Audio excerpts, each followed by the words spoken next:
Syeda Ralun, putri bungsu Sultan Hamengkubuwono X terekam naik becak di Yogyakarta. Putri bungsu Sultan Hamengkubuwono X itu terlihat menyetop becak yang melintas. Kemudian dengan pakaian layaknya warga biasa, Gusti Kanjeng Ratu atau GKR Bendara naik ke becak. Sekilas tidak ada yang bisa mengenal GKR Bendara yang naik becak di Yogyakarta. Sebab penampilannya layaknya warga biasa, bahkan tidak ada satupun warga yang sadar dengan kehadirannya. Namun saat diperhatikan seksama, wajahnya memang mirip dengan GKR Bendara. Netizen pun lantas membandingkan gaya hidup sederhana anak Sultan Yogyakarta dengan gaya hidup anak-anak pegawai negeri yang justru mewah.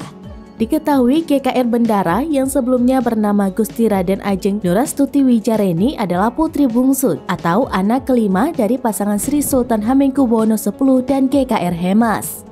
Ia merupakan salah satu 10 besar kontes Miss Indonesia 2009 dan sarjana di bidang perhotelan dari salah satu perguruan tinggi di Swiss.